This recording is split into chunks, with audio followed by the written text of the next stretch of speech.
I'd walk you guys through how to make these because this came out really good. This recipe makes 2 servings, by the way. So after I chop up 2 apples, ASMR style, I put them in a pot on medium-high heat. I add a squirt of lemon juice, 1/4 cup of water, and some cinnamon. And you just want to let those cook and stew, occasionally stirring to make sure that the apples on top make their way to the bottom to get a little love from the heat down there. It takes about 10 to 15 minutes, but you just want to do it until your apples reach the consistency that you want. Next, you want to put some water to boil for your 2 servings of oats. Now, you can do milk, and if so, I recommend Fairlife for even more of an added protein boost. Your girl is counting calories, so I did just do water, but I may tweak this recipe in the future. Follow your oatmeal container's instructions, but mine went for about 5 minutes. Then, what makes these specifically protein oats is that we are adding 1/3 cup of egg whites. Now, you do not taste the egg whites. My husband is a certified egg hater. He loathes them with the passion of 1,000 suns, and he would have told me if he had tasted them. Now, you do have to add them very slowly after your oats are cooked. Emphasis on slow, because nobody wants scrambled egg oats. Turn the heat way down and slowly trickle it in while stirring repeatedly. As soon as you're done, go ahead and take your oats off the heat. Then, what gives these their delicious peanut butter flavor is that we are going to add 2 servings of PB2 powder that I did water down a little bit for that delicious peanut butter flavor without the extra calories of regular peanut butter. Then if you like a sweeter oatmeal, you can add your sweetener. We do a tablespoon of pure maple syrup. Then you want to top with your delicious apples and you are good to go. This breakfast is super well balanced with 16 grams of protein, although of course you could get more if you added that protein milk, and 10 grams of fiber. And I feel like we all forget about fiber, but fiber is so important. This is your reminder that colorectal cancer is the leading cause of death for men under 50 and the second leading cause of death for women. So do not sleep on your fiber. Let's cut over to Henry and see what he thinks. That's really good. Hi, my name is Maddie, and I don't have my megaphone, but your girl is on a journey of weight loss, health, financial wellness after last year when I had a baby. I want to talk to you guys about what was going on with me last month. Some of it is a little heavy, so I'm just letting you know. And my usual apologies if you can hear Hank in the background. He's currently cooing, as one does. But I will be doing dishes, so if the sound of me doing dishes ends up being too distracting, this will be a voiceover where you guys will be staring at me moving my hands. Alright, let's just get into it. So, I mentioned in my Chloe Teen Challenge that last month I had a hard month. And that would be accurate. I mentioned we had a house guest. I don't really remember if I mentioned anything else, but yes. So yeah, so I'll just start with one thing and we'll go on. So you know, it's always hard not to be a little blue in the winter. The winter sucks. It's cold. You can't really leave the house. It's currently 1 degree, just 1 here in Missouri, where I am at least. Yeah, it's not the best. I've been, you know, obviously a little bummed about that, but also just bummed about the state of our country. I ended up deleting the Facebook app from my phone. I didn't delete my Facebook entirely. This is my personal Facebook, so if you find me, I will not add you as a friend. I love you guys, but some stuff's just for me. I ended up deleting the app from my phone because I just couldn't handle it anymore. I don't know if this video could get demonetized for me saying this, but I'm gonna say it anyway, and it'll just be what it'll be if it does. But a while back, I made like that PT test and my like 2026 goals. And in that video, I very briefly referred to Donald Trump as a Cheeto Puff. And I never do this. I never respond to like comments of criticism. But someone commented back and they were offended and they were like, wow, you know, how dare you call him names, which I'm not even gonna, I could edit and put together a long compilation of him calling people names. But we had a little back and forth, but you know, it's just one of those things where there was a time where when I would see a Republican, someone who supported a Republican nominee, I would think to themselves, yeah, we see differently, but they're not a bad person, and like, that's just different. Now, I'm not saying like all Republicans are bad people by any means, but I no longer feel as lackadaisical as I did back then. So if you support Trump, even now, that's your prerogative. But our prerogative here on my channel is fuck Donald Trump and fuck ICE. And I am proud to fucking say that. You can't even get me started. So, that has been really depressing me. I want to cry right now thinking about everything, thinking about Alex Preddy and Renee Good, but I'm not. So, if you want to donate to any Minnesota charities or anything like that, I will find some and link them down below. I have, as you guys know, donated to my local food bank, but maybe I should be sending some money over there because I can't imagine what those people are going through, because I feel stressed and nothing's happening in Missouri, but I still feel like impending doom and gloom. So, that's numero uno. Numero dos is very heavy, so just fair warning, it's gonna get heavy in here. A couple weeks ago, this video may not be on my channel anymore, just because I did say I was gonna get rid of it, and I still have every intention of doing that. A couple weeks ago, I put out a video about my fiance, my late fiance of 10 years. It was called Remembering My Late Fiance, 10 years after his death or something like that. And I basically talked about his life. I talked about the kind of person he was. I talked about my memories with him. I talked about remembering his life, because every year when it comes up to his anniversary, I feel like I think about how he died. And I told myself, not this year. I will not think about how he died this year. And I broke that promise because, if you guys know, at the end of that video, I put together like a slideshow with the song Wish You Were Here by Pink Floyd. That was the song I chose for his funeral. I went to his memorial page on the anniversary of his death. And in doing so, I searched his name on Facebook to pull up his memorial page. And I started seeing other posts with his name on it. I'm not going to get into much detail about this, but basically, I have always known that his family has blamed me in some capacity. They blame me for not knowing what he was going to do. They blame me for believing the police when the police explained how he passed away. I've always known, but the things that were said about me were pretty horrible. And I thought about not saying anything. I thought about staying silent. But, and I didn't respond to those posts because there really is truly no point. They were made anonymously by a coward. I chose not to, but I do want to speak something. I don't want to stay silent. I don't want to be silenced. And so I will not be silenced. But there were some pretty horrible things like minimizing our relationship and just... it was awful. And I would like to say, and it wasn't posts made 10 years ago. It was posts made a few months ago. And I would like to say like, oh, it didn't bother me because this tragedy happened 10 years ago. It very much bothered me. I very much, really it felt like about a week there, really mulled it over, really thought about it, really just felt hurt by it. I will say, I was talking to a friend about it, and the one thing that does bring me any semblance of peace over this is that, sorry, I hear Hank fussing.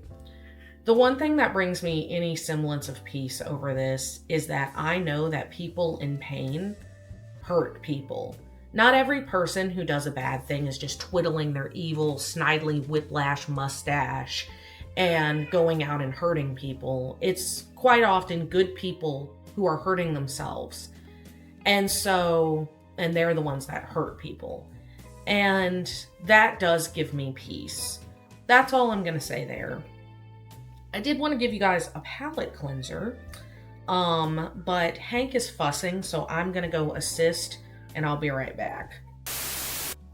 Hello, it's me again. Sorry that wasn't much of a transition, but I got to finish these dishes. I'm sorry. So, the palate cleanser. And the tea. I'm going to be real. It's tea. On the day of my late fiance's death anniversary, I was hurting. And so I was like, you know what? I'm hurting. I may as well, I can't hurt much more than this currently. I'm going to reach out to that friend that ghosted me. If you're not familiar, which I don't blame you, this was a video I pre-filmed and put out whenever I was essentially on like my YouTube maternity leave. And so, I was postpartum, I was going through it, so I pre-recorded this video, and it was called The Time My Best Friend of 18 Years Ghosted Me. And the TLDR of that very long video was that I had a childhood best friend. We were best friends since the 2nd grade. I set him up with his wife. Me and his wife had, I guess, a falling out. I didn't feel that serious, but I guess it was that serious to her. And she basically demanded that he stop talking to me, and he did that. And he never told me, he never gave me an explanation, he just ghosted. So at this point, I had not talked to him in like 7 years. So a few years before he ghosted me, I had given him this painting that I had made for my fiance. Basically, he saw me packing it up, and he was like, "Why are you packing that up? That's a great painting. I love that painting." And I was like, it's just too painful to look at, if I'm being honest. And basically the painting was a painting of my late fiance's favorite video game characters. So his favorite video game was a game called Star Ocean 2. It's a really solid game. I really like it. I got the remake for the Switch, and it still holds up. And I don't care what anyone says. I'm sorry. I read a Reddit post of someone being like, "This game sucks," and they're wrong. It was literally a painting of the characters from that game that I had made for him very painstakingly. Like it took me like months to do it. I hate that I gave Luffy that freaking painting, because like I sketched them all out first and then tried to, because I'm not a very good painter. So I was like, if I can't sketch them, I won't be able to paint them. The painting itself came out okay, but like it was the effort that I put in, and it's obviously just sentimental. So he was like, "I'll hang it up in my new apartment because I think it's great, and like I don't want you to put it away." And I was like, okay, that kind of makes me happy. Like it has new life in this other, in another space, and like that makes me happy. I don't know why it did, but it did. So naturally, as you guys know, spoiler alert, like I said, he ghosted me and I did not get this painting back. Last year, or maybe year before last, I did have a friend reach out to him on my behalf and ask about the painting, and he said that he didn't know where it was, but he would look for it. So, as you guys know, like I said, I was hurting on my late fiance's anniversary. I decided to reach out to Luffy and ask, "Hey, did you have that painting?" And Luffy surprisingly got back to me and said, "No, I did look for it, and I must have lost it in between moves." And I just kind of was like, oh, I did not expect him to respond. And then he was like, I said, "Okay, thanks for letting me know." And I was just going to leave it at that. But then he hits me with, "So, hey, how have you been?" And I sat there and I looked at that message and I responded, "Hey, look, I have a feeling that this encounter between us will be brief. So, I would like some closure. Why did you ghost me for 7 years? The last thing you said to me is we're okay, we're gonna be okay, and then you never talk to me again. What's up with that? And he didn't respond for several hours, but then he did respond, and he basically said, I'm sorry, like, too much time had passed before I thought to contact you again, and I felt like you'd be mad at me. I mean, that's about as good of an answer as I could have hoped for. And that's kind of how I felt. I was like, all right. So I responded and said, thanks for the closure. You take care. And then he responded, can I call you tomorrow? I'm off tomorrow. And I was like, okay, I guess. And so, because I had some more things I was curious about. There were also some things that happened with his family in recent years that, like, I wanted to reach out about, but I chose not to because the dude ghosted me. So I agreed to the phone call, and we hopped on the call, and it was awkward. We kind of talked for a bit. We talked about, his family, and I found out that him and Teresa got divorced. That was the person I set him up with, and that's not her real name, and obviously his real name is not Luffy, but still.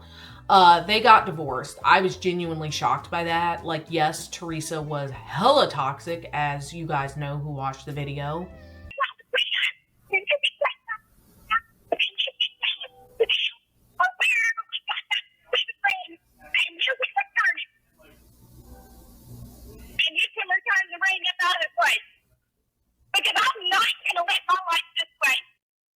But she's also religious, and he's also the type that, like, I mean, she could legit, like, do horrible things to him and he would never leave her because he's terrified of being alone.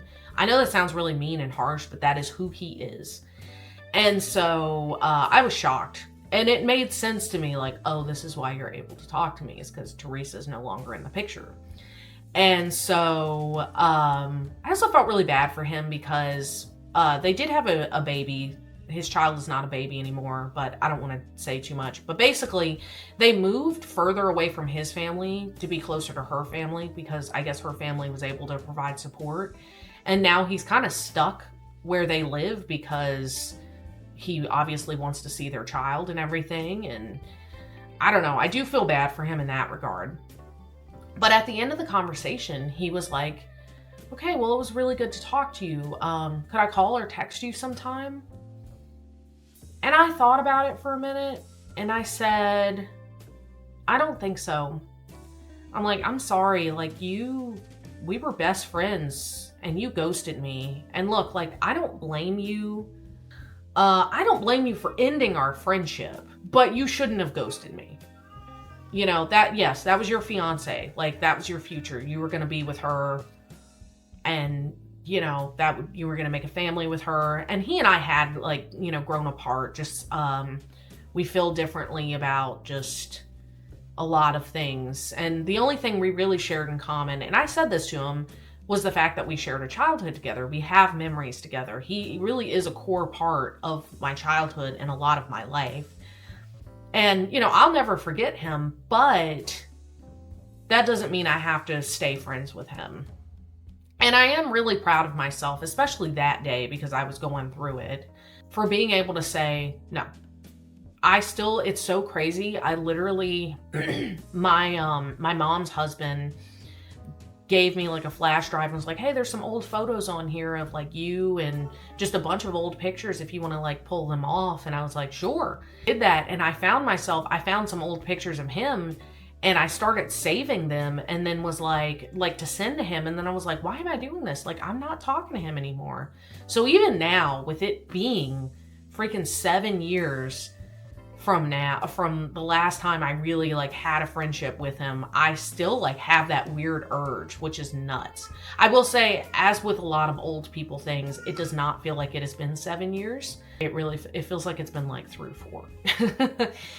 But, time really is a son of a bitch. But okay, I'm sorry for how heavy that was. I do apologize, but it's okay. We have persevered, I guess. Not really. We're not persevering, but we are out here making it as best we can. I don't know what we're doing next. I need a minute. But let's transition over. to something happier. 20 minutes later.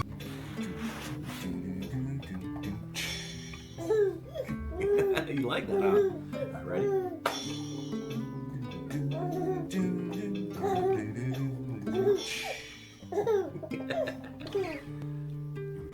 Charlotte, you're getting the hang of it. Look at you now, you're doing it. Charlotte, brave enough to admit what you want from the moment. So keep going, kid. The world may not have noticed yet, but I did. Charlotte, it's been a hard month. Noises in the night, we all slept rough. Charlotte, it's beautiful, isn't it? The moon on the rooftops, the silver light drips. Sweet dreams, kid. I hope you find some peace while you're sleeping.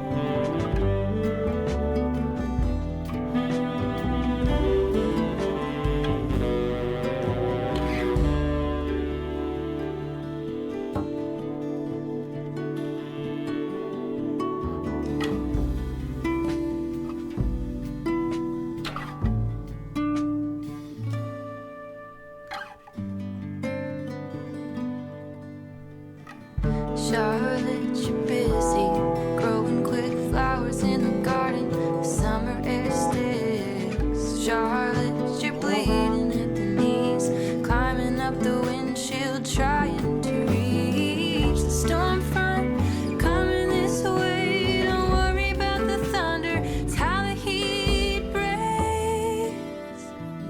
We're all wishing on the rain. Maybe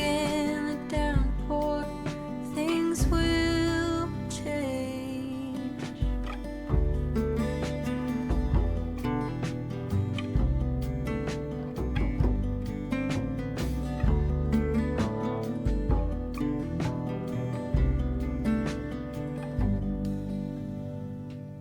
Hey guys, so you guys know that I never share my baby's face on the internet.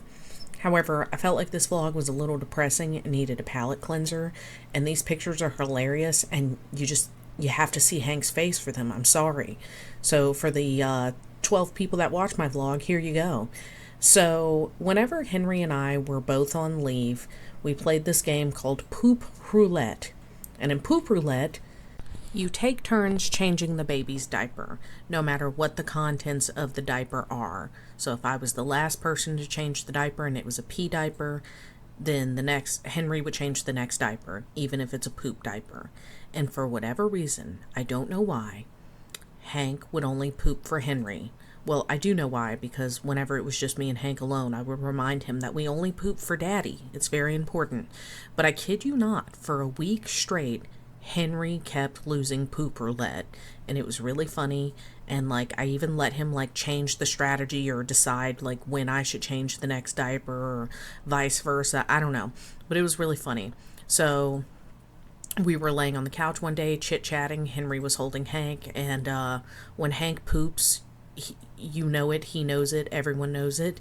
And yeah, Henry was as you can see, ecstatic. So in the first picture, it's Hank very audibly pooping, and as you can see, he's shook about it. And then the next picture is just him getting those demons out, and the last picture is sweet relief. And I think it's the funniest thing ever. The pictures still make me laugh, hence why I got them framed, because they're hilarious, and I hope it made you laugh. Okay, let's do something else now, like maybe review Project Hail Mary and eat some lunch. Welcome back to my kitchen, where we are about to have a little lunchy poo. But Henry actually ran to the store for me because I submitted a Walmart order and they were out of freaking basil. They were out of fresh basil. But he needed to also get some other things from the store. So I thought we'd do, I want to emphasize a mini grocery haul. Emphasis on mini. So there's just a few items here, but for funsies. So the first thing is a set of number 2 nipples for the little man. I want to make a nipple joke, but let me not. That's what he needs these days, so we'll set that aside. The next thing, I got influenced into buying these things. Numero uno is this Minute Maid Zero Sugar, and numero dos are these Sola bagels, is what they're called. The store only had plain bagels. I was influenced to buy these things from another creator named Jasmine Flowers. She puts out like weekly weigh-in vlogs. She's another like fellow small creator. Her vibe, her tattoos, her aesthetic, I love it. Either way, not only did she mention this, but Liam, the guy who like, he tries out a bunch of cottage cheese recipes. Not really, but like literally that's what he was known for a while. He also mentioned that these are very good because they have this, at least particular kind, has 30 grams of fiber and 15 grams of protein. Like, excuse you? And they're 110 calories. I'm so excited. And I thought they weren't near me, but I went to their website directly and did a search, and they were like, actually, they're at this very specific grocery store that you don't often go to. And I was like, well, thank you. So Henry picked these up for me while I was out. He ended up picking up 2 bags because they only come in a set of 4. And then he also got me, apparently the rarest fresh herb on the planet, basil. And this basil is what we will be making our lunch with. That did not just happen. Luckily it landed on the bag, but I don't know. I doubt you can see the clock behind me. It's actually like 2 o'clock. And we ate breakfast hours ago, but it was a very filling breakfast. Like, I haven't felt especially hungry, but I'm starting to get that. So let us make a little bit of lunch, and I will give you guys a different camera angle because you guys have seen a lot of this camera angle in my kitchen for a while. Okay, so for lunch, we are making a bruschetta. Okay, we're not making a bruschetta. We're making like a take on a bruschetta. I actually mentioned earlier Liam from the Plant Splant or whatever. He actually like tested this out. So that is what we are doing. So we have 1 toasted piece of sourdough from Trader Joe's, a whole ass serving of cottage cheese. Okay. So I'm eating a whole serving, I'm just not eating all of it on this bread. Okay, so, and then as you can see, I already had some like diced tomatoes here. But now we will do our basil, the rarest herb in all the land. I'm only gonna take like a leaf off of it. Roll them on up and put them in a pan. All right, I don't know. And then, last but not least, we are going to add a balsamic glaze, just like a drizzle.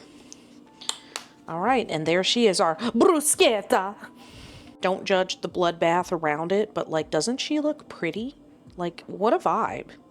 All right, and then we do want some more fiber. We want more things with this lunch, so let's do some carrots. Oh my God. Ah. All right, a little more. 85 grams is a serving. Okay, 87, that'll do. And some hummus. They do make brands and types that have a little bit more fiber than this. This only has 1 gram, but this is what I have.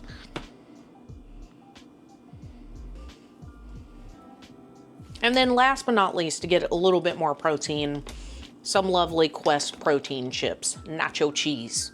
Nacho business. Nacho cheese. Okay. Let's eat. I'm hungry now. All right, we have our lunch here. So, fun fact, whenever I was postpartum and did not care about calories, something that I would do, I actively craved this, was that I would take cheddar and sour cream ruffles and dip them in cottage cheese and just eat it. Which is weird because, like, I like cottage cheese okay, but I'm not a huge cottage cheese fan. So, yeah, that's wild. I will say cottage cheese was a food that I used to not like, and I just kind of kept trying it, especially once it got its resurgence. Cottage cheese is like the 2020s equivalent of what cauliflower was in the 2010s. Everybody was obsessed with cauliflower rice. I once made a cauliflower grilled cheese sandwich. It was gross. I didn't like cauliflower back then, but I like it a little more now. If anybody, like, obviously we didn't have social media like we did in like the 2000s, but like, in your opinion, was there something in the 2000s that they were repeatedly shilling out? Let your girl know. Okay, so I'm still eating, but I don't like eating on camera necessarily, but I will eat this tomato here. So we have now reached the portion of the vlog where I give a book review. Like, what have I been reading? Did I like it? And the book that I just read was Project Hail Mary by Andy Weir. I feel like I'm gonna upset some people with what I'm gonna say. Okay, it's not that serious. I did enjoy the book. So the premise of Project Hail Mary is that we have a character, and I'll just tell you his name because it's not relevant, but his name is Rylan, and he is aboard this ship. He has amnesia. He doesn't remember how he got there. He doesn't remember what's happened. And so he starts kind of recalling things that have happened over time. And, you know, he finds out he's an astronaut and that basically the sun is dying. I mean, the sun's not dying, but there's this like sun-eating algae sort of thing called astrophage. That's how I say it. And astrophage is eating the heat of the sun. I don't remember the specifics, but regardless, we need the sun to survive.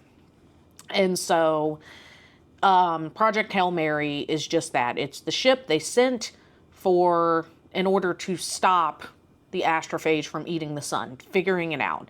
They found out that there's another sun off in a different like solar system, and that other sun, like for whatever reason, is not getting eaten by astrophage. So while Ryland is aboard the ship, he ends up meeting an alien life form who, again, I'm sure I'm butchering these pronunciations, but who's from a planet called Arid, and so he calls the alien an Iradian, or sure, we'll go with that. And he names the alien Rocky, and he and Rocky start communicating, and, you know, that's what the book's about. And you also get some flashbacks with this character named Strat, that's her last name, and basically them studying the astrophage, discovering things, putting together Project Hail Mary. And, you know, so it's kind of like back and forth, the storytelling aspect.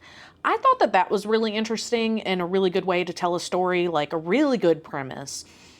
I guess where the book fell flat for me a little bit was just in the middle. I had so much trouble getting through the middle part. The book is about 500 pages long. I don't know that it needed to be that long. And I feel like he should have cut some things out. I don't want to say what, but like there were just times where I was like, this is dragging. Like the beginning I blew through and the ending parts I blew through, but the middle part really kind of dragged for me. Ryland is a middle school teacher, and he's more like, well, jeebers, this has happened, because, you know, he doesn't curse. I don't know why that's what I'm zeroing in on, but he's kind of a bit of a goober. He's a nerd, he's a scientist. So, like, he does have a doctorate, he is smart, but I had, like, concerns in the beginning where I was like, well, what about this? Why this? And they do answer it in the book. However, even though they give answers as to, like, why Ryland was one of my questions, like, why him? Like, because the thing is, the whole astrophage is eating the sun, like, that's a worldwide problem. That's not specific to the States. So the whole world's involved. So, like, really? Out of everyone in the world? Really? And so those questions get answered ultimately.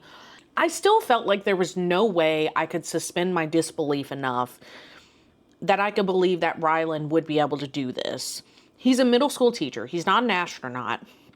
And granted, they like hardwired the ship to like, essentially he wouldn't have to do much. I just don't buy it. There's also a part where like with him and Rocky, obviously he doesn't speak English, this alien. And so Ryland like designs this like program for them to talk to each other. In what universe is he qualified to do that? So that was honestly, if I had to point to like what was my big issue with the book, the middle was too slow and I did not buy Ryland's expertise. Overall, I feel like I'm being really negative, but overall, I would give Project Hail Mary 4 out of 5 stars. Again, I did enjoy it, but like people like are like, oh, this is the best sci-fi book ever. And like, I don't think it is. I just don't. Honestly, realistically, I would probably give it maybe like 3.75, but that bumps up to 4. So yeah. I just finished this book last night. It took me a month to read this book, which is not normal for me because again, I just had so much trouble getting through the middle part. But okay, I've rambled long enough, but if you're interested in like my written review, it will have spoilers, but I will like divide it and mark it. Then yeah, check it out. I'll link it down below. I'm gonna try this toast. Hang on, because I have not done that. I've been like munching on everything else. Oh my God. Oh yeah, that was good. I was afraid the basil would be too much, but I think I did a good job kind of splitting it apart. The only bummer is the bread was like the second to last piece of the loaf. And so she's a little like small and thin and sad. Not same. I am not small, thin, and sad. I'm a little sad. But it's been a heavy time. 2026 so far is not going that great, but you know what? It's okay. We will persevere. But yeah, this is solid. I would and will make this again. And this like feels like honestly like a really balanced meal. All right, I'm gonna eat my lunch off camera because I really don't like eating on camera.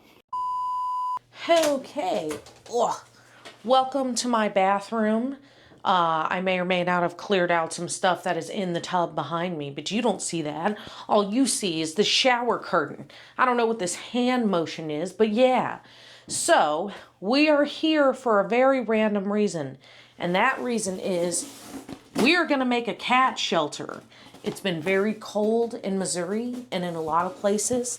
And yeah, I would just like to make a dadgum cat shelter. I want the cats to be okay.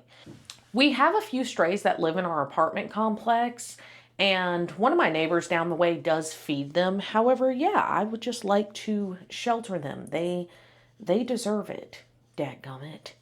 So that is what we are going to do. I have this styrofoam ice chest that Henry's mom actually gave us all one for Christmas. And basically her chemo stuff came in these ice chests. So I realized recently, like, holy crap, instead of just like having this, I can make a cat shelter out of it. I also have some hay. Now you might be like, Maddie, why is your hay in a nondescript garbage bag? And the answer is that I actually reached out to my local Buy Nothing group and was like, does anyone have hay? I'm trying to make a cat shelter. Because I did not want to like go to like Tractor Supply or somewhere and end up having to buy like an entire bale of hay. I did not want that. So we have hay. We have our shelter. We have a matey who does not know what she's doing. But let's get started. I don't know what it will be like filming in here.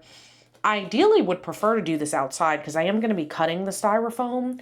But right now, it's 14 degrees Fahrenheit. Yeah, it's cold out there. So we're not doing that because we're lazy. So we're going to do it in here in a space where there's no carpet so I can just sweep it up when it's all said and done. And nobody judge my bathroom, okay? It does what it needs to do. All right, so step numero uno is to cut out a circle. I don't have one of those things. It's the thing you use in geometry where you stab it in there and there's a pencil on the other side and you make a perfect circle. Not to be confused with the other Maynard James Keenan band. I am using the top of my oatmeal lid. Maybe I'll just use the bottom part of this box cutter to do a little stabby.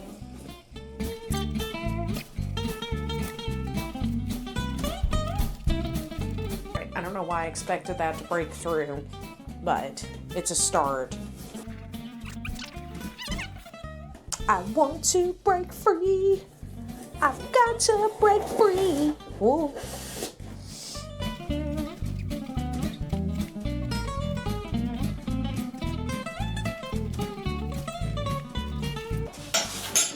give it a go. 1, 2, 3. Whoa! Whoa! Nice. Is it bad that, like, I'm impressed? That's a pretty good size hole, giggity. Hey, guys, check this out. Isn't that the thing? The thing? I don't know. The thing? Okay, so next up, we are going to tape the top of the box closed. God, there's styrofoam everywhere. So, I've got some packing tape here, and basically, I've heard tell that you're supposed to, like, wrap it all the way around. Standing on the cusp of what's okay, not morally gray, textbook. All right, so, we have the garbage bag. This is the one thing I'm not super confident at.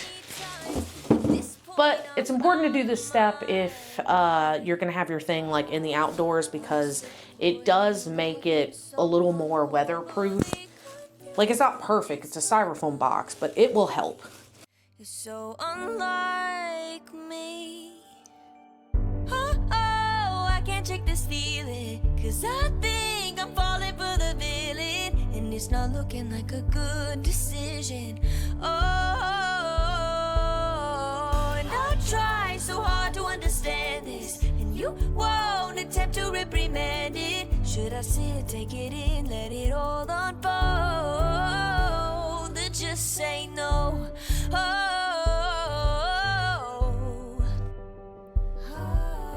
I know we can't pick and choose. I might just fall for you. It's not all win or lose, no black and white, this color too. And I know how bad this sounds, but the silence is too damn loud. Guess you're not that bad. Did I say that? What's the point in loving someone morally confusing? It's not likely. You're so unlike me. Oh, I can't shake this feeling, 'cause I think I'm falling for the villain, and it's not looking like a good decision. And I try so hard to understand this, and you won't attempt to reprimand this. Should I sit, take it in, let it all unfold, or just say no? Should I say no? Should I say no? I can't say no.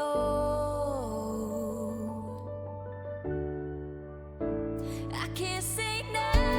I can't shake this feeling, 'cause I think I'm falling for the villain, and it's not looking like a good decision. And I try so hard to understand this, and you won't attempt to reprimand it. Should I sit, take it in, let it all unfold? I can't say no, I can't say no. I can't shake this feeling, 'cause I know I'm falling for the villain, and it's a really, really bad decision. And I try so hard to understand this, and you won't attempt to reprimand it. Should I sit, take it in, let it all unfold? Should I sit, take it in, let it all unfold? Should I sit, take it in, let it all unfold? I can't say no. All right, welcome to dinner, where we are making egg roll in a bowl. I will link the recipe below as usual. I don't know how well filming of this is going to go, because I'm actually going to have little man on my hip. I have a special like hip carrier where he can essentially sit on a ledge on my hip. And basically, you know, whenever it comes to like Montessori learning and stuff like that, and involving them early, like one of the early steps whenever they're this little is to like let them observe you doing things. And they're so curious, and he is definitely curious. His head is constantly on the swivel. That like, I feel like just the act of me cooking will be interesting to him. So the point is, I have everything mise en place, because I'm going to be doing this all one-handed. Send your prayers, because I'm going to need them. If I have to set him down, I will. I'm probably going to have his little chair handy if need be, but the plan is to keep him on my hip as much as possible, so don't know how well filming is going to go, but that is it for this video. If you like it, then, like, comment, and subscribe, because it really helps the YouTube wizards know that, you like this stuff and it's good for the growth of my channel. I will say we kind of killed it on macros a little bit today. I'm not gonna lie. It's a little on the lower end of what I normally would be eating. I try to eat at least around 1,500 calories. I know a lot of people are like, no, eat as little as possible, but like that's a good way to mess up your metabolism. So we're not in the business of doing that. We're not messing up the metabolism here. But I did have an indulgent dinner last night, so like I feel like having a less calorically dense day kind of balances that out. But yeah, we're very proud. I'm very proud of the fiber content of today. Like, holy crap. But yeah, that is all. You guys take care and have a good one. Bye. Bye.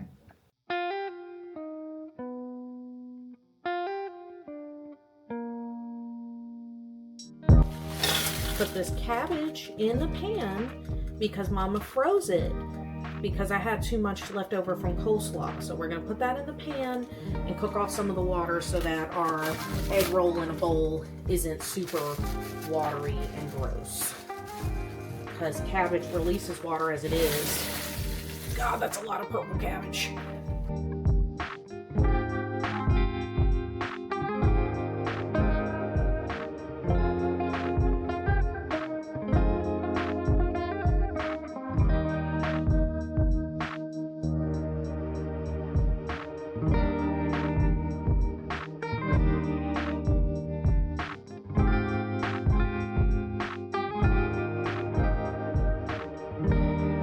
See, now it's all brown on this side. That means it's cooking. That pink is not what you want.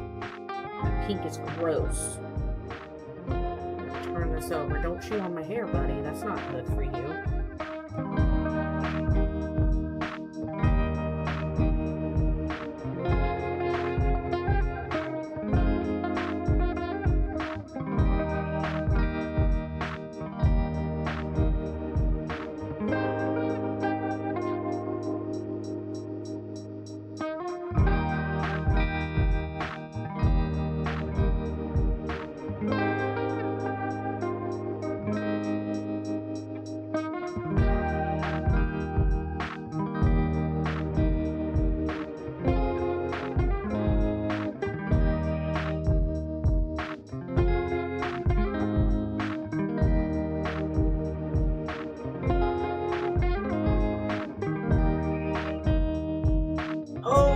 The purple cabbage dyed everything purple. This may be a fail, buddy. But that happens in cooking. Cooking's hard, man. It's okay. We will persevere.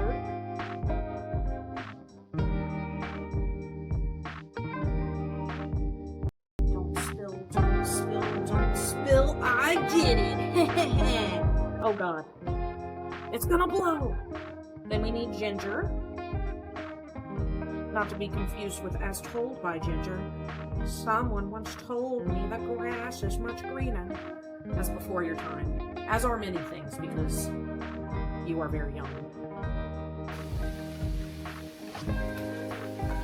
Alright, look how cool that is. Okay, it's very purple.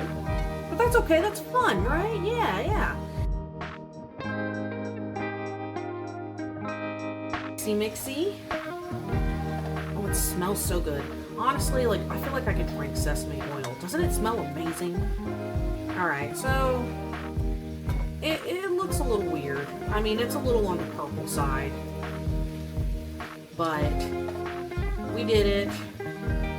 I think that's it. If I had green onion, I would add that, but I don't. So that is it for Din Din. I'm gonna have dessert, but that'll be after you go to sleep.